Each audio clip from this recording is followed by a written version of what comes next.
This story is based on true events according to publicly available information.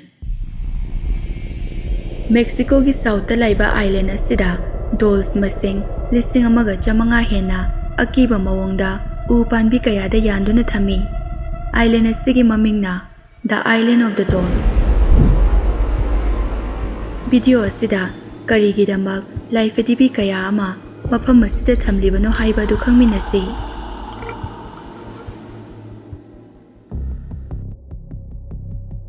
Mexico gi khathangba sarukta laiba Joki Milko Canal gi manakta ithat ama lay. Ithat asigi mamingna Isla de Las Monechas kawi. Ithat asi yamna pikpana mahaki akoibada khungang kayana koishinduna lay. Island asibu senariba owner gi mamingna Julian Sanata Barrera kawi. Island de hi honduna chatlaga yengsinba haiba asina mahaki mathau ama oiribani. Numituso mahak hanagi matawgum island aduda hi honduna lai. Kitang laptakna island dugi nakandagi mi amana laurakpagi makhol takibagum tawki. Makhol oina pikna tarabaso mahakna yamna thunamak hi honduna changsaluba matamdadi water lilies ki marakta angang macha ama tawduna leirami. Matam aduda mahakna khangki takiba khonjel ado angang aduna thawai kanbinaba laukiba oiramgani haiba. Angang ado mahakna hida haptuna laikangda pukhatuna mayam changduna thawai kannaba hotnaki. Angang oibaga isingda kuina luplubaga angang ado kanba ngamdana siki.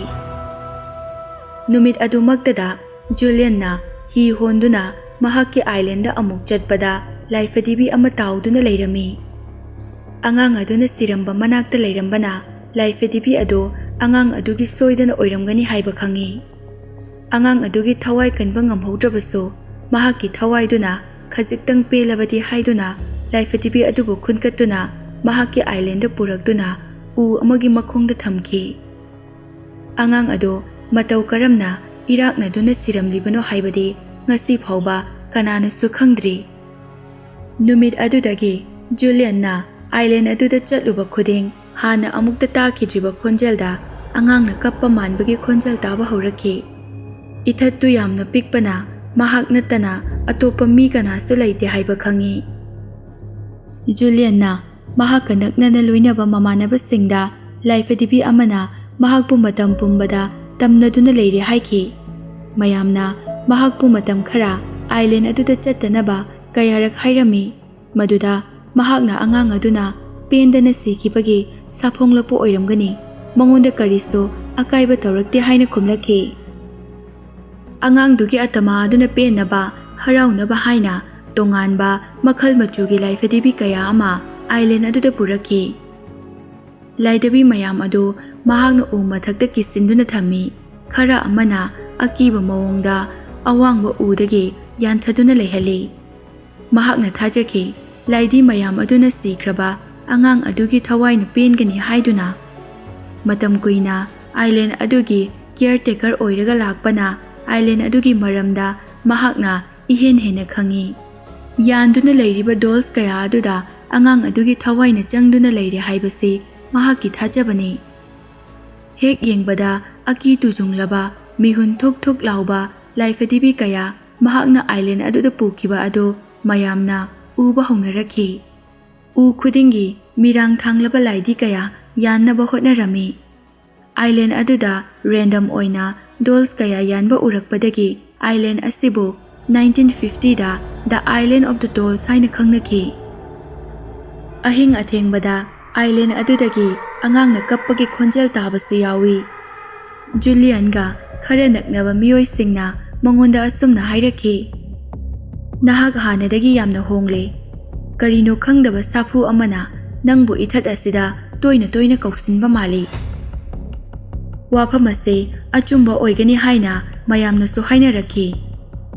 Nupi macha adugi thawai ado kanba ngamhodi haibagi damak mahakna life dibi kaya ama puduna chatlibani haibaso mayamna khanglaki. Asumna chahi yankai dolls kaya khomjinduna mafam aduda puduna chatpa leplamde. 2001 da Julian Santana heart attack tawduna sikirami. Khangouba uhobagi matung ina mahakna sikiba mafam aduga angang nupi macha aduna sikiba mafam aduga yamna naknai haina phongdoraki.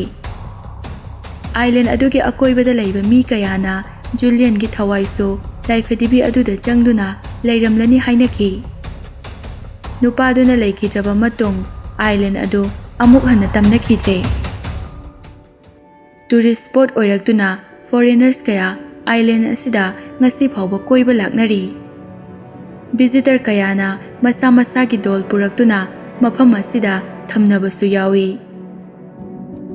Visitors singi maraktagi laidabi sing adu mamit khappa aduga masaso lengakpa yawi hai. Island ase American TV show, film amasung ghost adventure kayana feature tawduna mayamda phawba khanghankhre.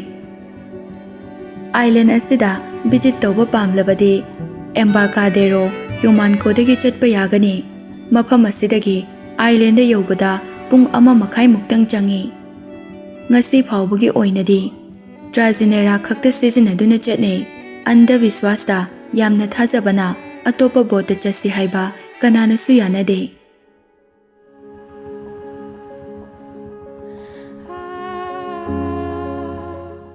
This story is based on true events according to publicly available information. Laina asina naraba mi thampham leraktabadagi island asida quarantine tawni haina purakhi. Anabasing ado layengbagi mahutta sijakrasano haibagum ahingba mi suyauna mai thaduna hatkhi. Pikraba island asida mi lak amaga lising humpugi mongpham oikhi. Island asigi maming the Island of Ghosts. Italy gi northern da laiba Venice amasung Lido gi marakta Poveglia kauba island macha ama leirami. Island asigi marakta chenba canal amana island asibu saruk ani thokna khaidoi. Island asigi pak chawba ekar 18 muktani meter da olagana 400 muktani. Ithat asi yamna mayek sengna history leirai. Ahanba island asida mina laktuna laikiba hawba ase 421 AD dagini. Matam maduda Barbarian na landarakpadagi Padua amasung este chelaktuna mafam asida refugee oina laiba hawrakhi. Asumna chahi kaya Italy gi ruler makhada island asida punsi lambi chatharami. 9th century yorakpa aduaida island asida laiba mi masing ase aduki matik hengkalai. Adubu hana amukta thengnajiba mysterious ama thengnaba hawrakhi. 1348 da Europe tagi hawrakpa bubonic plague koba laina ama pakthaknana santokpa hawrakhi. Yamna lawnaganba laina oibana anabagi masing ka hena hengkalai. Matam maduda disease asigi layengnaba hidak thoktribana infected person sing quarantine tawba mathau takhi. Yariba makhai anaba miga naksinadana haiba wakhala sina mi kaya hida mapai honduna Poveglia island da hontharakhi. Anaba si purakpadagi hana island da lairamba mi singso laiba ngamloi haina mafam adu thatokduna kangphalgi lamda laknakhi. Laina asigi layong khajiktang hek ubaga hospital da pubagi mahot island asida puduna chatkhi. Kana amatana mafam adu da chatpa pamlamde. Maramdi island aduda quarantine gidamak pukhiba mi amata hingna purakhidri. Island aduda laiba volunteers singnaso anaba singi marakta changsinba kibana makhoibu yengsinbagi chang yamna watlami. Chana thaknaba phajana pidaba laina adugi mayak chamhannaba hidaksu chang naina pidabana anaba sing adu pakhatnaduna sikhi. Mafam aduda laklabadi sirasanu haibagum luba nanbagi wafamso karisu laite.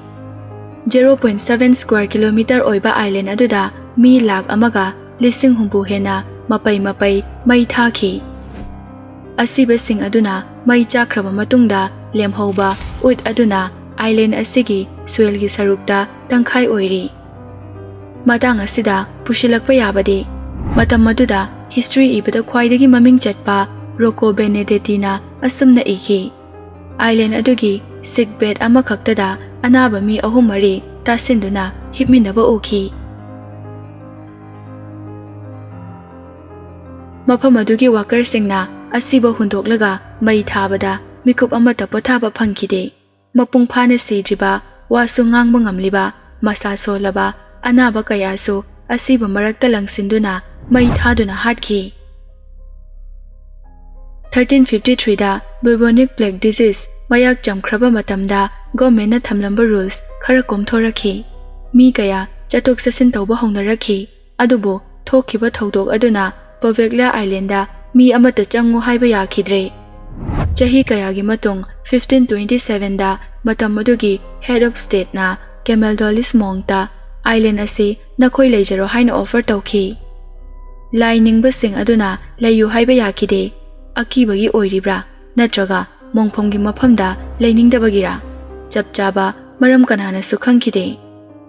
Century ama hena haukraba matung 1645 da Venetian government na island asida lagoon sanaba thabak paikhatpa horakhi. Lagoon haibadi samudragi iyaida leiba fresh water lake haibani. Lagoon asigi ising chathok sasin thingnaba asigumba octagonal fort manga sakhi. Fort khudingda matik chaba khulai paiba planmi kayana ngaktuna thame. Adubo ngasidi uriba Poveglia fort asi khakta ngaire. Mafam asida government na pakhatpa project khuding matam kuina amata chatkide. 1776 da island asida public health office oiduna Venice tagi chatkhiba natraga Venice ta lakpa business ship kayagi checkpoint oirami. Asumna sum chatharakpana 1793 da atopa lebak tagi lakpa jahas anida plague naba mi ani thengnaki. Yam thuna magthabak paikhatuna island adu matam kharagi oina quarantine station onthokle haina lauthokhi. Napoleon Bonaparte ki makhada 1805 da mafam ase permanent confinement station ni haina lauthokhi. Mafam aduda matam kuinagi mamangdagi leiramlaba Saint Vital kauba church amasu thukaikhi. Church asigi leiramliba bell tower so lighthouse onthokhi. 1814 da amok quarantine center ase close tawki. Asumna 1793 dagi 1814 fauba mafam ase separate zone oiki. Century amagi matung 1922 da hana leiramba building sing semtok sadoklaba matungda mentally ill oiraba kayagi asylum onthokhi. Mafam aduda layingnaba leiba resident doctor amana strange experiments kaya patient da pangthoklami. Mahakki maru oiba experiment ama hairabadi crude lobotomy haiba asini. Lobotomy haiba ase wakhal choiba mida pangthokpa surgical operation amani.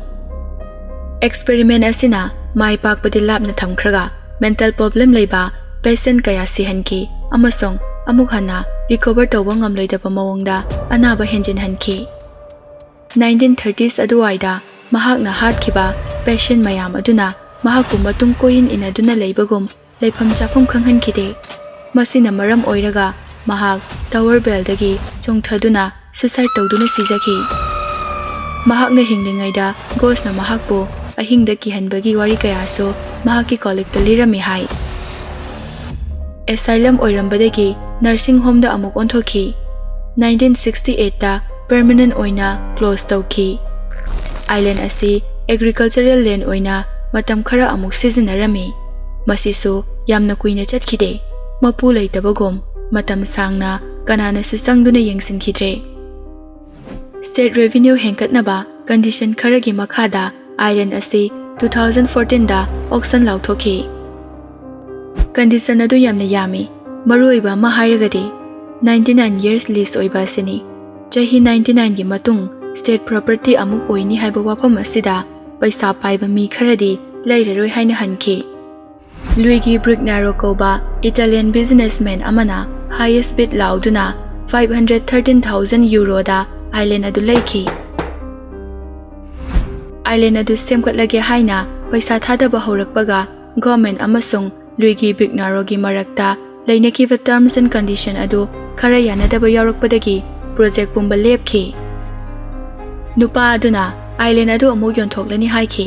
Mahakna 2015 da Venice ki mayor oiraklaba matungda island adu yonthoklaroi mahaki oirani haina ngasi so island asigi mapu mahakna oiri.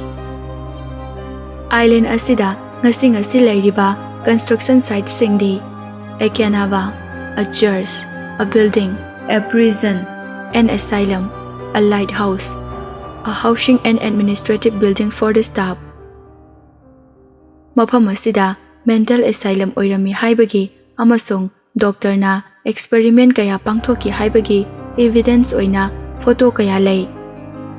Adubo alleged prison oirami haibagi khudamdi uba phangde. Thong macha amana island asigi saruk ani samjinhali. Island asigi side amadi structure khara leiba natana forest ngaktani. Side ama asina fill oi. Mafam sidani mi kaya mai thaduna hatkiba do hojikso mafam asida black pits kaya uba phangi. Side nipan leiba fort amaso tongana lei adubo unconnected oiri. Island asida hek yengbada uba ama hairagadi hana bell tower oiramba asini. Chahi kharagi mamangda phangkiba footage ta building manungda kolhing karaba artifacts kaya uba phangki. Khwaidagi maming chatpa ghost adventure oiriba haunted story na chahi kharagi mamangda restoration process sa tharakpa horakhi. Adubo explanation amata pidana thabak pumba jab lepki. Government na sagatpa semkatpa construction site khuding long lasting amata oikide.